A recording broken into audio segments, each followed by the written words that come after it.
Dear viewers, हमारे दृष्टि PCS channel पर अब से हर रोज शाम 6 बजे राज्य विशेष करंट अफेयर्स देखना न भूलें। धन्यवाद।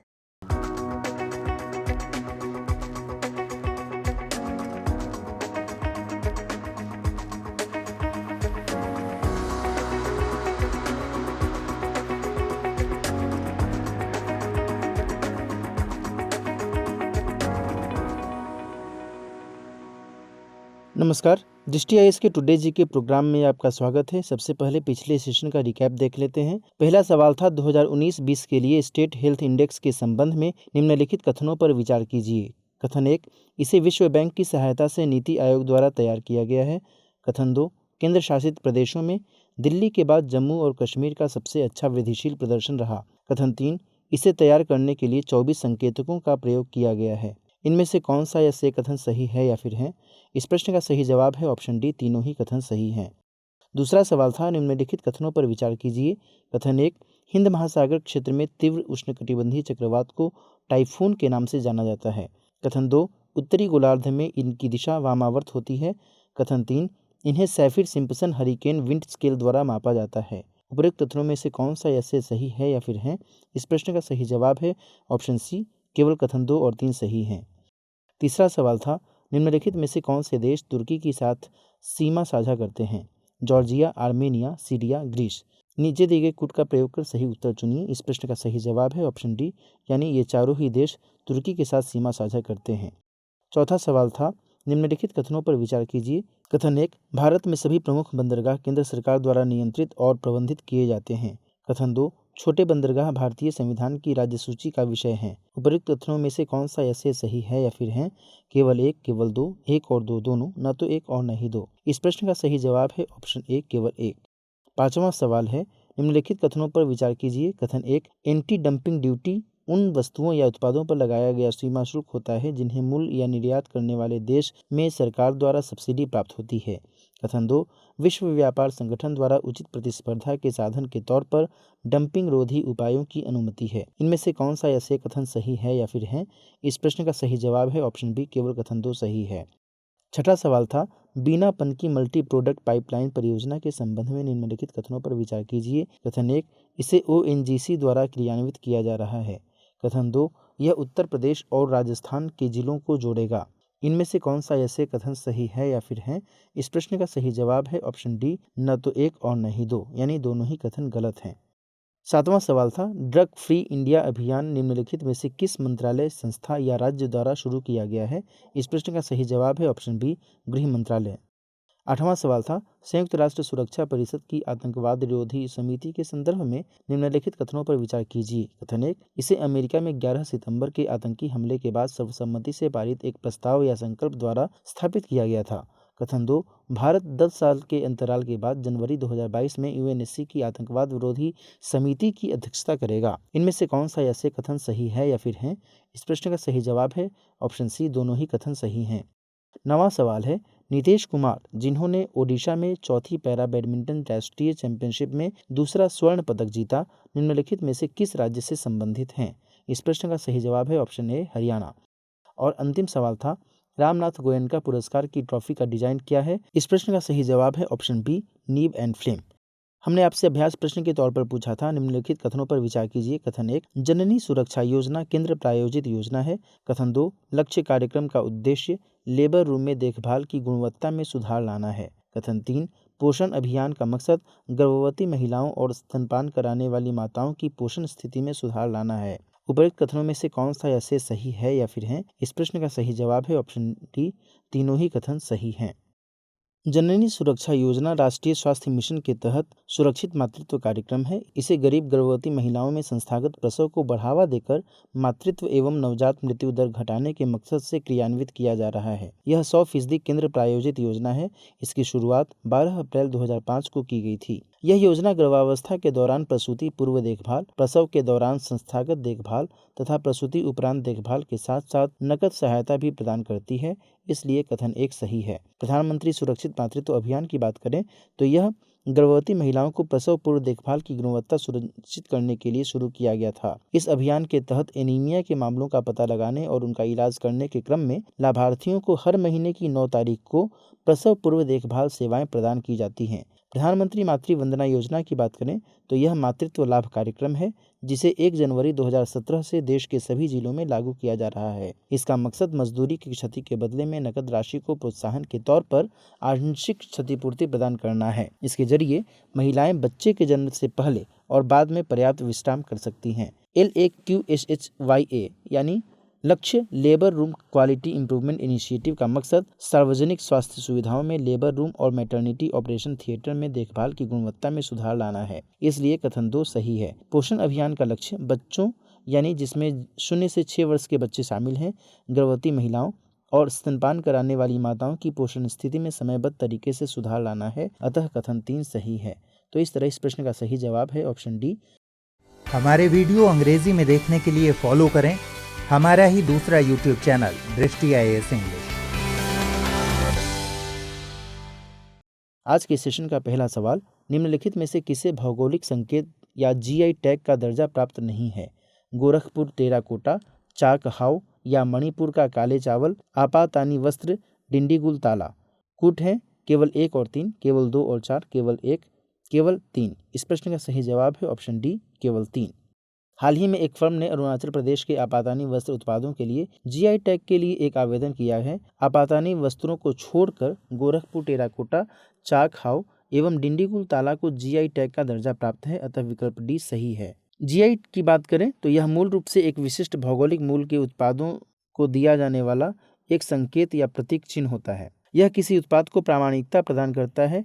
यह किसी उत्पाद के लिए कानूनी सुरक्षा प्रदान करता है, यानी उत्पाद के अनधिकृत उपयोग पर प्रतिबंध लगाता है। भारत में geographical indication of goods act 1999 द्वारा भौगोलिक संकेतक पंजीकरण की प्रक्रिया का निर्धारण होता है। यह भौगोलिक संकेतक रजिस्ट्री द्वारा जारी किया जाता है। तो इस तरह इस प्रश्न का सही जवाब है ऑप्शन डी, केवल 3। दूसरा सवाल, राज्यों के पुनर्गठन के संबंध में निम्नलिखित कथनों पर विचार कीजिए। कथन 1, 1948 में भाषाई आधार पर राज्यों के पुनर्गठन की आवश्यकता के मद्देनजर सरकार द्वारा एसके धर समिति का गठन किया गया था। कथन 2, आंध्र प्रदेश भाषा के आधार पर गठित होने वाला पहला राज्य था। उपरोक्त कथनों में से कौन सा ऐसे सही है या फिर है? इस प्रश्न का सही जवाब है ऑप्शन सी, 1 और 2 दोनों ही कथन सही हैं।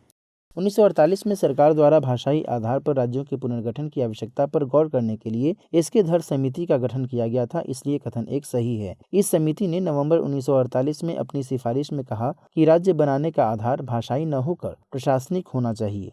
दिसंबर 1948 में इस मुद्दे के अध्ययन के लिए जवाहरलाल नेहरू, वल्लभ भाई पटेल और पट्टाभी सीतारामैया की JVP समिति का गठन किया गया था। समिति ने अप्रैल 1949 में प्रस्तुत अपनी रिपोर्ट में भाषा के आधार पर राज्यों के पुनर्गठन के विचार को खारिज कर दिया। हालांकि विरोध के चलते अक्टूबर 1953 में भारत सरकार ने मद्रास राज्य से तेलुगु भाषा क्षेत्र को अलग करके आंध्र राज्य के रूप में जाना जाने वाला पहला भाषाई राज्य आंध्र प्रदेश बनाया, इसलिए कथन 2 सही है। तो इस तरह इस प्रश्न का सही जवाब है ऑप्शन सी, दोनों ही कथन सही हैं।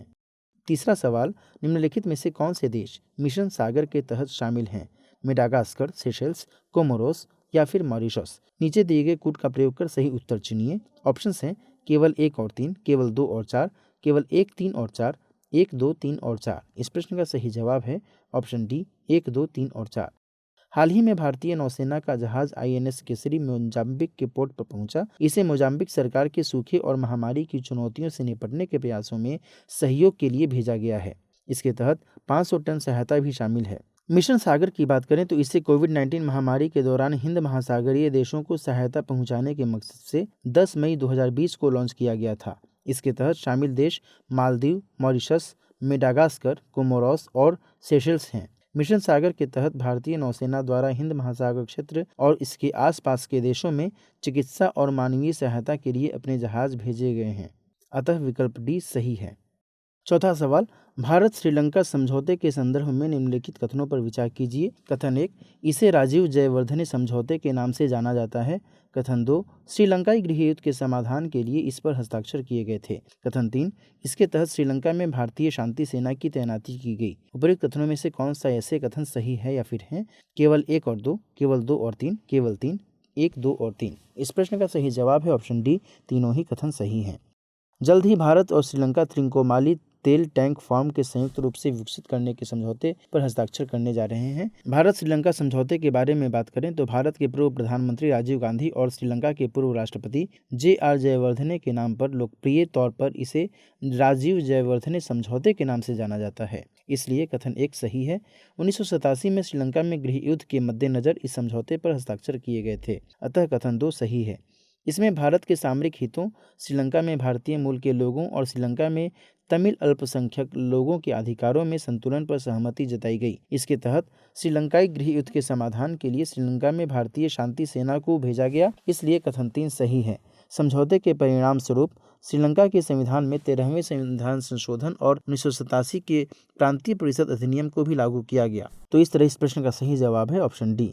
5वां सवाल, निम्नलिखित कथनों पर विचार कीजिए। कथन 1, एडेप्टेशन फंड विकासशील देशों में जलवायु परिवर्तन अनुकूलन संबंधी गतिविधियों के लिए धनराशि मुहैया करता है। कथन 2, अंतर्राष्ट्रीय मुद्रा कोष अंतरिम आधार पर एडेप्टेशन फंड को ट्रस्टी सेवाएं प्रदान करता है।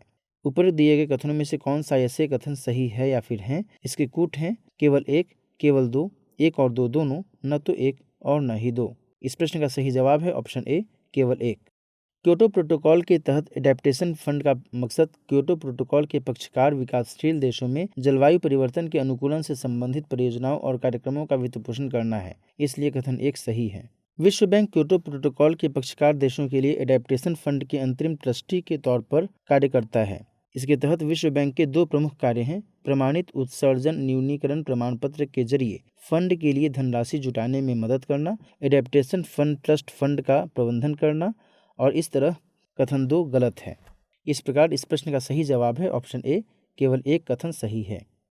6ठा सवाल, भारत के राष्ट्रगान के संबंध में निम्नलिखित कथनों पर विचार कीजिए। कथन 1, सरला देवी चौधुरानी द्वारा पहली बार राष्ट्रगान गाया गया था। कथन 2, जब पहली बार राष्ट्रगान गाया गया था तब बिशन नारायण धर भारतीय राष्ट्रीय कांग्रेस के अध्यक्ष थे। उपरोक्त कथनों में से कौन सा ऐसे कथन सही है या फिर हैं? केवल 1, केवल 2, 1 और 2 दोनों, न तो 1 और न ही 2। इस प्रश्न का सही जवाब है ऑप्शन सी, दोनों ही कथन सही हैं। भारत का राष्ट्रगान पहली बार 27 दिसंबर 1911 को भारतीय राष्ट्रीय कांग्रेस के कलकत्ता अधिवेशन में गाया गया था। यह मूल रूप से भारतो भाग्य विधाता का पहला छंद है। इसे गुरुदेव रविंद्रनाथ टैगोर द्वारा लिखा गया था। इसे पहली बार सरला देवी चौधुरानी ने तत्कालीन कांग्रेस अध्यक्ष बिशन नारायण धर एवं भूपेंद्र नाथ बोस तथा अंबिका चरण मजुमदार जैसे अन्य नेताओं के समक्ष कुछ स्कूली छात्रों के साथ गाया था, अतः कथन 1 और 2 सही हैं। इसे 24 जनवरी 1950 को भारत के राष्ट्रगान के रूप में संविधान सभा द्वारा इसके हिंदी संस्करण में अपनाया गया था। तो इस तरह इस प्रश्न का सही जवाब है ऑप्शन सी, 1 और 2 दोनों। क्वेश्चन नंबर 7, उपभोक्ता संरक्षण प्रत्यक्ष बिक्री नियम 2021 के संबंध में निम्नलिखित कथनों पर विचार कीजिए। कथन 1, ये नियम केवल उन्हीं वस्तुओं पर लागू होंगे जिन्हें प्रत्यक्ष बिक्री के जरिए खरीदा या बेचा जाता है। कथन 2, ये नियम उन कंपनियों पर भी लागू होंगे जो देश में स्थापित नहीं है। उपरोक्त कथनों में से कौन सा ऐसे सही है या फिर हैं? केवल 1, केवल 2, 1 और 2 दोनों, न तो 1 और न ही 2। इस प्रश्न का सही जवाब है ऑप्शन बी, केवल कथन 2 सही है। हाल ही में केंद्र सरकार ने उपभोक्ता संरक्षण प्रत्यक्ष बिक्री नियम 2021 की अधिसूचना जारी की। ये नियम प्रत्यक्ष बिक्री के माध्यम से खरीदी या बेची गई सभी वस्तुओं और सेवाओं पर लागू होंगे, इसलिए कथन 1 गलत है। इसके साथ ही उपभोक्ताओं को वस्तुएं और सेवाएं देने वाली सीधी बिक्री से जुड़ी कंपनियों पर भी ये नियम लागू होंगे।